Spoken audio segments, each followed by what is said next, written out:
Ciencias para la Comunidad, organizada por la escuela, y va a estar con nosotros el doctor Rubén Díaz Juré de Paraguay. Va a haber 4 temas, jueves, viernes, sábado y domingo. Los van a llevar en el folleto. Por favor, hermanos, tomen en cuenta esto, vayan invitando, llévense folletos para invitar. Va a ser un tiempo muy bendecido y muy especial, ¿eh?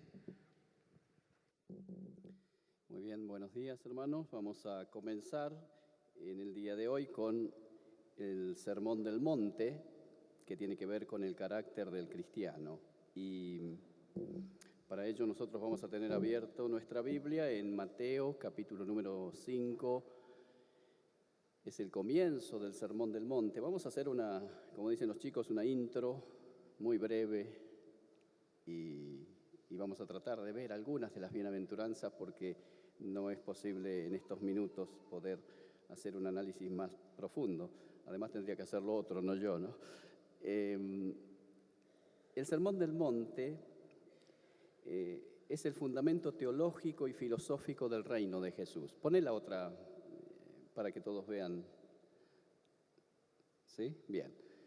Es el fundamento teológico y filosófico del reino de Jesús. Jesús establece sus pautas para manejar ese reino, que es un reino espiritual, es un reino del cielo aquí en la tierra. Es el nuevo código de conducta personal. No se puede pertenecer a este reino y tener conductas personales que le sean propias. Vivimos en un tiempo en donde cada uno cree y piensa que debe vivir como siente, como está de acuerdo él. En el reino de Jesús no es así. En este reino necesariamente hay que seguir los códigos de conducta que el rey da. La conocemos como la regla de oro para vivir en la comunidad, en la sociedad en la que nos movemos. Esta regla es dada por el rey y dice John Stott, es la contracultura cristiana. No es la cultura común. Vas a ser un sapo de otro pozo si sos del reino de Jesús. No vas a poder ser del común de la gente. Vas a tener que ser un rebelde a las reglas establecidas aquí abajo, porque es una contracultura. Y de alguna manera es la diferencia, este sermón, entre los seguidores de Jesús y la gente común. Alguien escribió que este Sermón del Monte es el manifiesto del rey. Yo no quise poner esta frase y no coincido, no comparto, porque aunque es verdad que los reyes hacen un manifiesto, el manifiesto tiene incluido que el que no está de acuerdo levante la mano y le cortamos la cabeza. El manifiesto es una imposición y no es así en el reino de Jesús. Él dijo, ¿quieren irse ustedes también? Pues pueden irse. Aquí nadie está obligado. Por lo tanto, este reino es un reino distinto, porque el rey no es un tirano, el rey no es un déspota, el rey dijo que era el buen pastor, el rey dijo que es nuestro hermano mayor, el rey dijo que nos iba a tratar como amigos. Por lo tanto, no puede ser un manifiesto esto. Sí es verdad que para vivir en este reino hay una condición que hay que cumplir: haber nacido de nuevo. No es posible pertenecer a este reino sin un nuevo nacimiento. Y el apóstol Pedro utiliza una expresión muy interesante ahí en 1 Pedro, capítulo 2. Él dice, a ver si se acuerdan ustedes, dice, desechando pues toda malicia, todo engaño, toda hipocresía y todas las detracciones, desead como niños recién nacidos la leche espiritual para que por ella crezcáis para salvación. Y agrega, versículo 3, si es que habéis gustado la benignidad del Señor. Pertenecer al reino de Jesús es haber gustado de Él, no de los beneficios de la iglesia, no de la simpatía de la comunidad de fe, no de la actividad linda, no de esa capacidad que tengo natural y que la transformo yo mismo en don espiritual, cuando no lo es, porque entre capacidad natural y don espiritual hay algunas diferencias, ¿sí? Y entonces en ese sentirme cómodo, en esa comunidad, yo siento que estoy bien y pretendo cumplir las reglas y las condiciones que Jesús puso sin haber tenido el germen de la vida, que es esa vida que produce el Espíritu Santo de Dios, que produce la palabra de Dios. Y es posible que alguno entre a la iglesia, le guste la benevolencia de la iglesia, lo lindo que es, y se entusiasme y hasta se bautice, y participe en actividades y tenga ministerios, pero no pertenece al reino. Por lo tanto, su carácter no cambia, sus principios no se alteran, y cuando está en crisis, actúa como una persona común y no como un miembro de este reino del que Jesús dijo que estas eran las reglas, que estas eran las condiciones. Muchísimas veces nos puede pasar lo que don Pedro González contaba. Él dice que en una conferencia él habló de la santidad. Y entonces él dijo que cuando una persona pecaba, sentía un profundo dolor en su corazón y una tremenda vergüenza, y hasta que no arreglaba sus cuentas con Dios y pedía perdón, no se sentía bien, porque la paz se ausentaba de su vida, sin dejar de ser hijo de Dios. Pero tenía una especie de incomodidad interior. Y quienes conocieron a don Pedro González saben de lo efusivo que era él para contar y decir las cosas. Y termina la conferencia y en la puerta de la iglesia lo esperaba un joven y que le dijo: don Pedro, yo escuché su conferencia y la verdad que no estoy de acuerdo para nada. ¿Por qué?, le preguntó don Pedro. Porque yo peco y no siento absolutamente nada de lo que usted acaba de decir. Yo no tengo miedo ni tengo vergüenza y yo sigo cumpliendo con mis actividades de la iglesia en forma normal. Y don Pedro, que no tenía pelos en la lengua, le dijo: querido, usted no es cristiano, porque el Espíritu Santo es santo. Y cuando nosotros desobedecemos la regla del reino, no es la iglesia la que nos señala, aunque podría hacerlo. No son los líderes, sino es el Espíritu Santo que mora, que habita en nuestro corazón, el que nos va a señalar que no estamos en la luz. Por eso dice el libro de 1 Juan: hijitos, les escribo para que no pequen.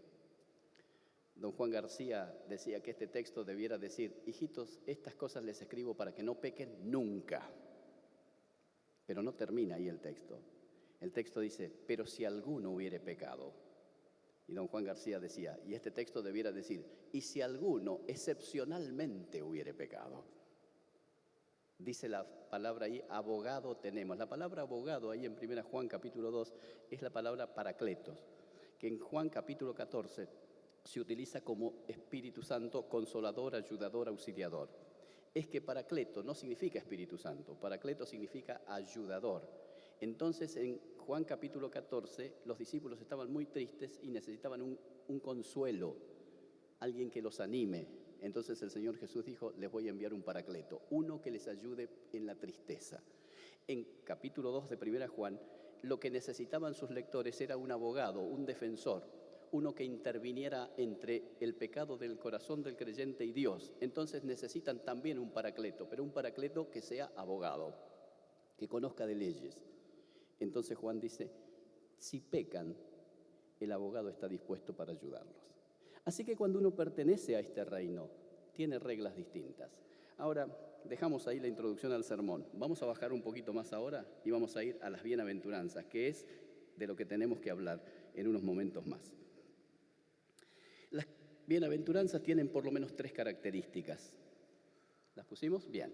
En primer lugar, las bienaventuranzas hablan de las personas para quienes están dadas estas bienaventuranzas. Y estos son nada menos que los seguidores de Jesús. No es esto para todo el mundo, es exclusivo, es único. Esto va para aquellos que me siguen, dijo Jesús, no para todos. En segundo lugar, allí hay cualidades. Estas cualidades son absolutamente espirituales, que se evidencian en la conducta diaria, en las actitudes visibles, manifiestas, en nuestra vida personal y en nuestra vida de relación interpersonal. Pero tienen que ver con lo espiritual, con lo que pasa por dentro. Nosotros somos la expresión de lo que tenemos adentro y no hay otra alternativa. Cuando miramos, de acuerdo a cómo vemos desde adentro. Hablamos lo que hablamos, eso lo dijo Jesús, de la abundancia del corazón, habla la boca. Mis palabras me reflejan. A veces, escudándonos, decimos, ¿cómo dije lo que dije? En buena hora si nos arrepentimos y cambiamos. Pero si lo digo una vez, lo digo otra vez y lo digo siempre, entonces por más que diga que me arrepiento, es lo que soy. Y tomamos decisiones de acuerdo a lo que somos. Por lo tanto, las cualidades deben partir desde el corazón, desde la espiritualidad nuestra. Y en tercer lugar están las bendiciones prometidas, que no se ganan con mérito propio. Hemos oído muchas veces y muchas veces lo decimos nosotros, yo creo que me merezco un trato distinto. Yo creo que a mí no me corresponde. Esa actitud a veces nos muestra que nosotros creemos ser acreedores de la bendición de Dios. Hace un tiempo atrás yo estaba estudiando acerca de las bendiciones de Dios y hay en el libro de Deuteronomio bendiciones para la obediencia, maldiciones para la desobediencia, ¿se acuerdan? Cuando uno va al Nuevo Testamento, encuentra también que hay instrucciones para que nos vaya bien y hay advertencias para que no nos vaya mal. Pero me sorprendió que al estudiar bendiciones encuentro a Jesús decir, el sol sale para buenos y malos, y la lluvia viene para justos e injustos.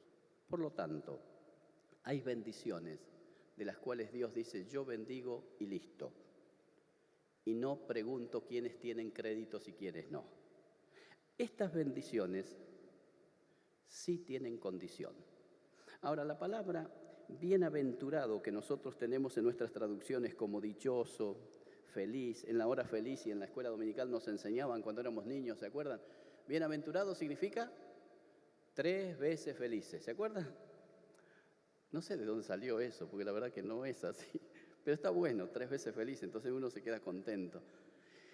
La palabra bienaventurado tiene un significado mucho mayor que feliz, porque cuando uno lee las bienaventuranzas, no puede ser que una persona sea feliz no teniendo lo que quisiera tener, no viviendo lo que quisiera vivir. Bienaventurado significa más que feliz. Bienaventurado significa aprobado por Dios. Bienaventurado significa que Dios te ve con buenos ojos. Bienaventurado significa que estás en el grupo de los que pertenecen a su reino. Bienaventurado significa que Dios sonríe cuando nos ve. Y cuando somos aprobados por Dios, entonces las consecuencias son absolutamente buenas y positivas para nosotros. Porque cuando uno encuentra aprobación en Dios, encuentra satisfacción personal y encuentra que su vida florece. Porque Dios dijo, yo honraré a los que me honran. Demasiadas veces vivimos esperando que los demás nos aprueben. El alumno espera ser aprobado en el examen, el empleado con sus jefes, en las familias con sus padres, y muchas personas viven peleando, luchando, esforzándose para encontrar aprobación aquí abajo. Alguna vez ya lo dije, los aplausos de aquí abajo suelen llegar a destiempo. Muchísimas veces nos hemos esforzado para hacer algo con sacrificio, con dolor, con renuncia, y hemos recibido críticas. Y otras veces que hicimos algo que nos salió tan natural, que no hicimos ningún esfuerzo, vienen y nos felicitan y nos golpean la espalda. Las felicitaciones de abajo son injustas y a destiempo. Pero cuando Dios nos aprueba, Él va a decirnos, bien, buen siervo y fiel. Y creo que las bienaventuranzas tienen que ver con esas felicitaciones de arriba. ¿Cuáles son las características de los bienaventurados? Son 8, porque son 8 las bienaventuranzas. Pero las bienaventuranzas, déjenme decirle algo más, no es que uno tiene que tener algunas de estas características. Está describiendo a un solo seguidor de Él, que tiene estas características. Por lo tanto, todas son parte de nuestro andar y de nuestras convicciones interiores. Ser pobre en espíritu, llorar por las faltas, ser manso de corazón, deseoso de justicia, ser misericordioso, ser limpio de corazón, ser pacificador y estar dispuesto a padecer. Estas son las 8 características de los seguidores de Jesús, a los cuales se les llama aprobados por Dios, bienaventurados, dichosos, felices. Y esta dicha y esta felicidad y esta aprobación es para aquí en la tierra y para la eternidad. Vamos a mirar en estos minutitos, quedan 3 minutos, ¿sí? Vamos a mirar en estos minutitos por lo menos 1 o 2. Comienza diciendo, bienaventurados los pobres. Pone Mateo capítulo 5, el texto completo, Mateo 5, 1 al 12, 3 al 12, perdón. Bienaventurados los pobres en espíritu, porque de ellos es el reino de los cielos. Los pobres en espíritu no son las personas pobres en lo material. En el Evangelio de Lucas dice solamente bienaventurados los pobres. Mateo nos explica los pobres en espíritu, porque se puede ser pobre de no tener bienes y ser un orgulloso, un altanero, un soberbio. Creer tenerlo todo, como la iglesia de la Odisea que decía, yo soy rico y de ninguna cosa tengo necesidad. Y Jesús sabe que a veces nosotros nos transformamos en esa clase de gente, que tiene una autosuficiencia, un sentido de que no necesita de los demás. Y Jesús dijo, van a ser aprobados los que sientan pobreza en el corazón. Sentirse pobre es sentirse incapaz de valerse por sí mismo. El pobre es el que está esperando que le den.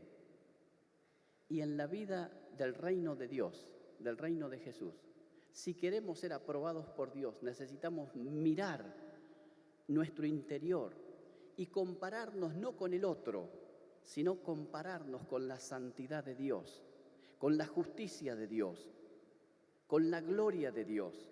Y entonces diremos como Isaías, ay de mí.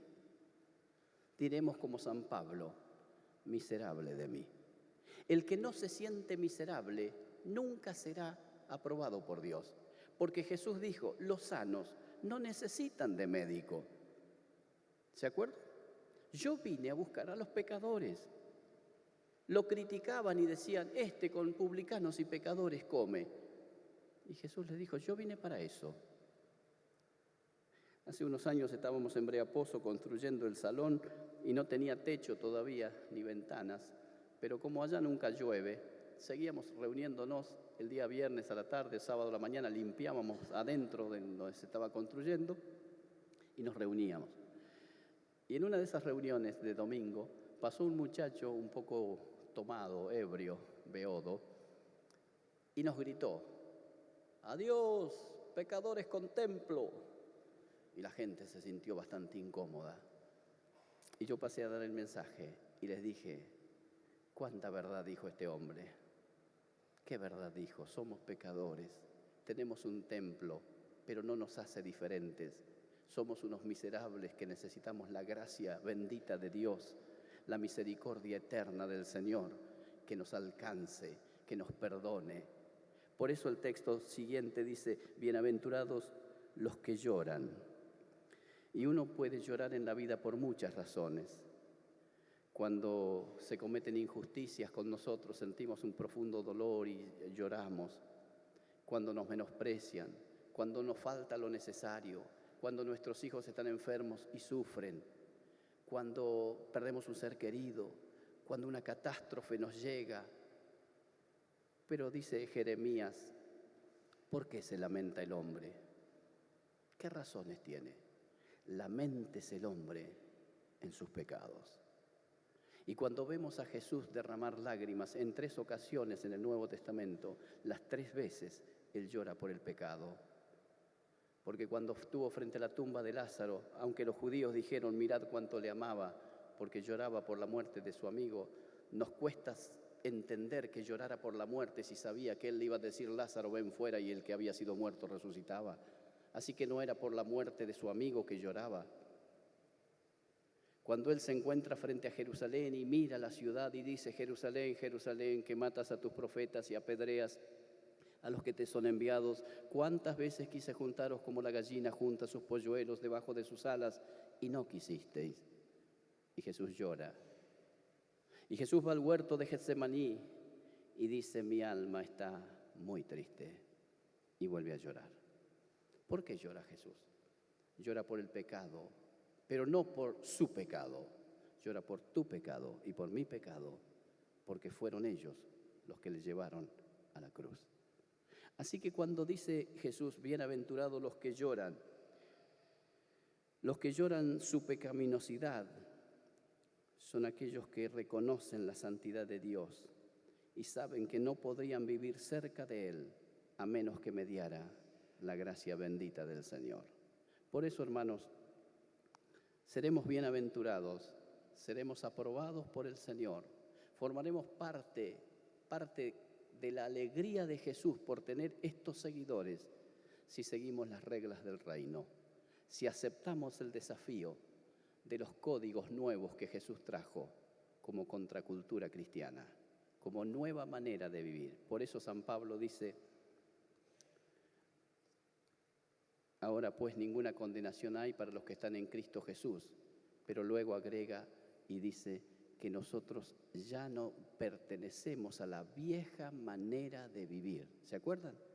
Sino que vestíos del nuevo hombre. Y vestirse del nuevo hombre es vestirse de estas características que Jesús señaló para los seguidores de su reino. Que el Señor nos bendiga.